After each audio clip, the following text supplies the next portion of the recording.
পরম প্রেমময় শ্রী শ্রী ঠাকুর অনুকূলচন্দ্রের ভক্ত বলয়। কলমে ফণীভূষণ রায় ও শিখা রায়। ভক্ত কিশোরী মোহন দাস। জন্ম 14ই চৈত্র 1287 বঙ্গাব্দ। মৃত্যু 19 বৈশাখ 1351। কিশোরী মোহন দাস। ভক্ত ভগবান দুটি কথা পরস্পর সাপেক্ষ। ভগবান বা ভজমান, যিনি ভক্তের যাবতীয় অনুরাগ, ভক্তি ও ভালোবাসার কেন্দ্র, তাকে ব্যতীত যেমন ভক্ত শব্দের তাৎপর্য নেই, তেমনি ভজনা করার কেউ না থাকলে ভগবান তাঁর স্বরৈশ্বর্য উন্মোচনের আধার পান না। অধ্যাত্ম সাধনার ইতিহাসে তাই ভক্ত ভগবান দুই সমান গুরুত্বপূর্ণ উপাদান।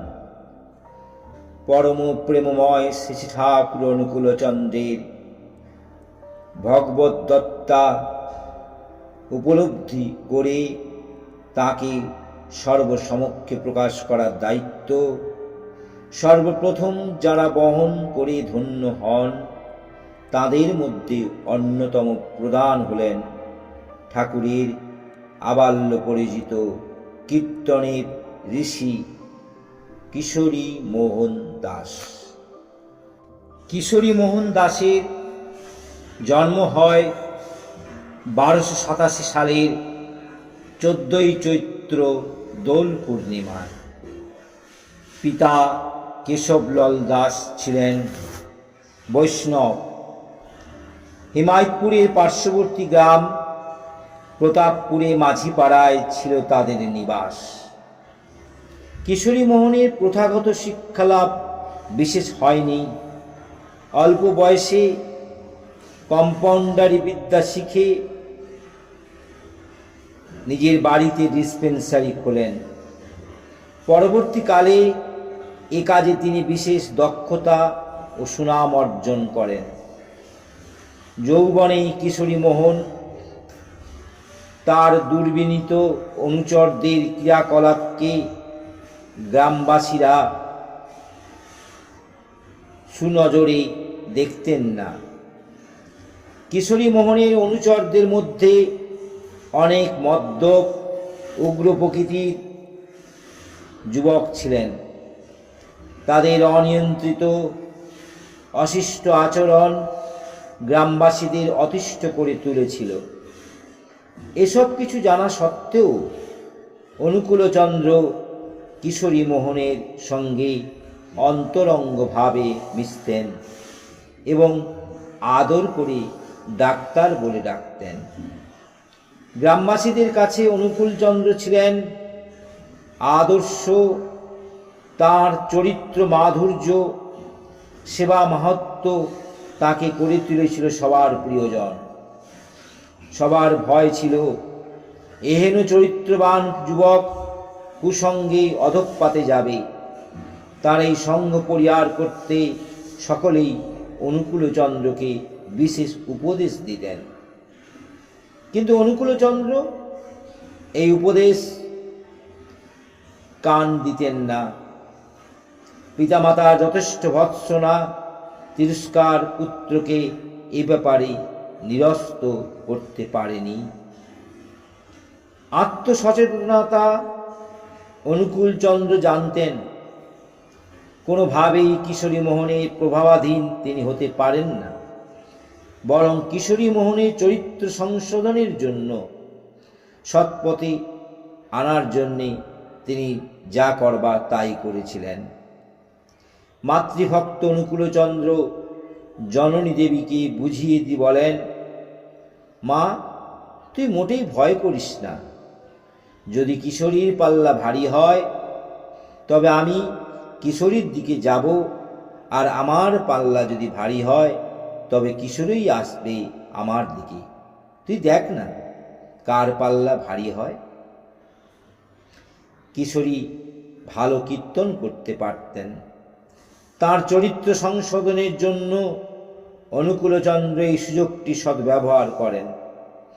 কিশোরী মোহন ও তার সঙ্গীদের নিয়ে তিনি একটি কীর্তনের দল গঠন করেন এবং প্রত্যেক কিশোরীর বাড়িতে কীর্তনের ব্যবস্থা করেন। অনুকূলচন্দ্রের প্রচেষ্টায় ধীরে ধীরে কিশোরী মোহন অনুচর বৃন্দ সহ কীর্তনে অনুরাগী হয়ে ওঠেন। সংকীর্তনের সঙ্গে সৎ গ্রন্থাদি পাঠ এবং সৎ আলোচনায় তাঁদের মধ্যে শ্রদ্ধা ভক্তি প্রেম প্রীতির উন্মেষ হতে থাকে। যতই দিন যেতে থাকে ততই তাঁরা আদর্শ অনুসরণে আপ্রাণ হয়ে ওঠেন। পঙ্কের মধ্য থেকে পঙ্কজ প্রকাশিত হয়ে উঠতে থাকে সূর্যের প্রভাবে। কিশোরী মোহনের পরিবর্তন অভাবনীয়। সর্বদা এক ভাব উন্মাদনায় বিভোর হয়ে থাকেন। ভগবানকে লাভ করার এক দুর্বার প্রেরণা ব্যাকুলতা তাকে অস্থির করে তুলেছে। সুযোগ বুঝে অনুকূলচন্দ্র কিশোরীকে তৎকালীন প্রখ্যাত সাধক ঠাকুর হরনাথের সঙ্গ করার জন্য প্রায়ই তাঁর সোনামুখী আশ্রমে পাঠাতেন।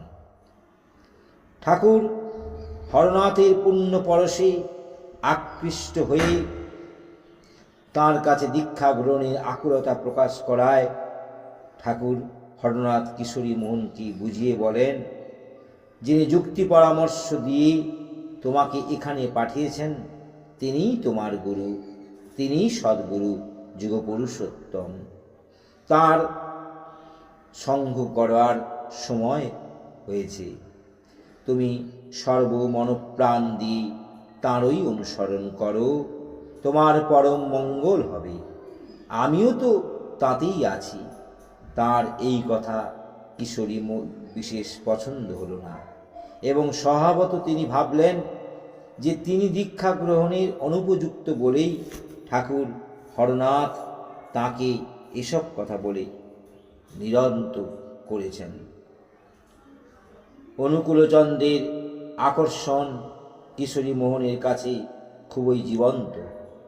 তাঁর চরিত্রের দুটি উচ্চ মার্গে ধ্যান ধারণা, বিশিষ্ট ব্যক্তিত্ব, সেবা পরায়ণতা এসবই কিশোরী একান্তভাবে জানা। কিন্তু তার থেকে বয়সে বেশ কিছুটা ছোট ছেলেবেলার এই বন্ধুটি যতই গুণী থাকুক তিনি কি সদ্গুরু হওয়ার উপযুক্ত? এই সংশয়ে কিশোরীর মন ভারাক্রান্ত হয়ে থাকে। আবার ঠাকুর হরনাথ এর কথাই বা অবিশ্বাস করবেন কিভাবে? অবশেষে তার মনে হলো যিনি সদ্গুরু তিনি নিশ্চয়ই সর্বজ্ঞ পুরুষ, অতএব অনুকূলচন্দ্রকে পরীক্ষা করবেন তিনি। যদি তাঁর কার্যকলাপে অন্তর্যামিত্বের পরিচয় পান তবেই তিনি তাকে ইষ্টরূপে গ্রহণ করবেন। এরপর চলল কিশোরী মোহনের নানা ধরনের নানা পরীক্ষার পালা।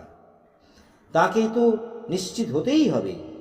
বেলা বয়ে যায়, আর তো দেরি করা চলে না। একদিন গভীর অমাবস্যার রাতে কিশোরী মোহন একাকী নির্জন শ্মশানে সাধনায় বসে আকুলভাবে ভগবানকে ডাকছেন। দয়াল, কোথায় তুমি? একটিবার দেখা দাও, অভাগার তাপিত প্রাণ শীতল করো।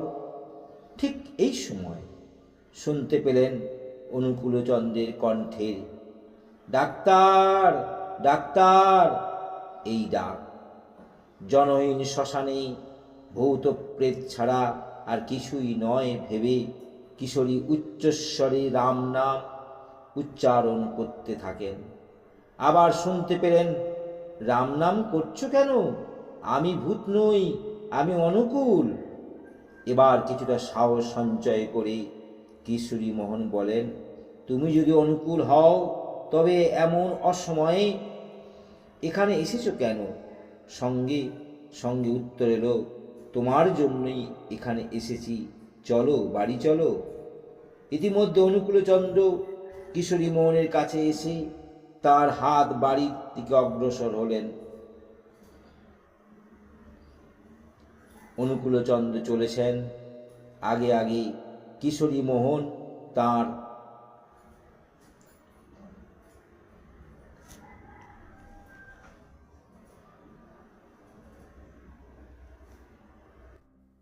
পেছনে। কিশোরী মোহনের সন্দেহ তখনও যায়নি। তিনি শুনেছিলেন ভূত প্রেতের পা মাটিতে পড়ে না। তার সহযাত্রীর পা মাটিতে পড়ছে কিনা তা বিশেষভাবে লক্ষ্য করতে থাকেন। অমনি সহযাত্রীটি বলে উঠলেন, ডাক্তার, পা ঠিক মাটিতে পড়ছে, আমি ভূত নই, তুমি নির্ভয়ে চলো। কিশোরী মোহন অবাক বিস্ময় ভাবেন, তবে কি ঠাকুর হরনাথের কথাই ঠিক? কিশোরী মোহনের সন্দেহ তবু যায় না। আরও পরীক্ষা করার বুদ্ধিতে মন চিন্তা এলো, ও যদি এখন পদ্মায় ডুব দিয়ে আসছে তবে আমার মনে কোনো সংশয় থাকবে না। যেমনি ভাবা অমনি অনুকূলচন্দ্র বলে উঠলেন, ডাক্তার দাঁড়াও, জুতোর ময়লা লেগেছে মনে হচ্ছে, পদ্মায় একটা ডুব দিয়ে আসি। গভীর রাতে মাঘ মাসের শীতে অনুকূলচন্দ্র গায়ের জামা কাপড় শুদ্ধ পদ্মায় নেমে স্নান করে এলেন এবং উভয়ই বাড়ির দিকে অগ্রসর হতে থাকলেন। কিছুটা এগোনোর পর কিশোরী মোহনের সন্দিগ্ধ মন ভাবতে লাগলো, এমনও তো হতে পারে যে সত্যিই ওর পায়ে ময়লা লেগেছে আর ভাই স্নান করে এলো, তাই স্নান করে এলো। যদি আরেকবার স্নান করে আসে তবেই পুরোপুরি নিঃসন্দেহ হওয়া যায়। এরপর অনুকূলচন্দ্র বাড়ি পৌঁছেই স্নানের ঘাটের দিকে অগ্রসর হতে থাকতে বললেন, ডাক্তার, দেহের ময়লা ধুলোই যায়, মনের ময়লা কিন্তু সহজে দূর হয় না, তাহলে আরেকবার স্নান করে আসি, কি বলো? এই বলে আরেকবার স্নান করে এলেন। বিস্ময়ে অভিভূত কিশোরী মোহনের ইচ্ছা হলো তাঁর চরণে লুটিয়ে পড়তে, কিন্তু পরক্ষণেই অহংবোধ মাথাচাড়া দেয়। ভাবেন, অনুকূলচন্দ্র কারো কাছে বসে বলে দেয় যে কিশোরী ভগবান বলে পা ধরেছিল, তবে যে লোকে লজ্জা দেবে। কিন্তু আবেগে ভেসে যায় অহং। অন্তর্যামী অনুকূলচন্দ্রের চরণে লুটিয়ে পড়েন কিশোরী মোহন। অনুকূলচন্দ্র হাসতে হাসতে বলেন, এই যে ডাক্তার, ভগবান বলে আমার পায়ে পড়লে কাল সকলের লোককে বলে দেব। কিশোরী বুঝলেন অনুকূল প্রকৃত অন্তর্যামী। তখনকার মতো দ্বিধাহীন হয়ে অশ্রুসিক্ত নয়নে জিজ্ঞাসা করলেন, ঠাকুর, তুমি শ্মশানে এলে কি করে? ঠাকুর অনুকূলচন্দ্র বলেন, দেখ, সেতার বা ইসরাচে অনেক তার থাকে, তার একটিতে ঝংকার দিলেই অন্যগুলি ঝংকার ওঠে। তেমনি ভাই, তোমার কান্না, তোমার আকুল আহ্বান আমার মন বড় বাজে। তাই শ্মশানে কাজ কি ভাই? যা পাবার তো পেয়েছ, মনে রেখো, ধ্যান করবে মনে, বনে আর কোণে। জয় গুরু, বন্দে পুরুষোত্তম।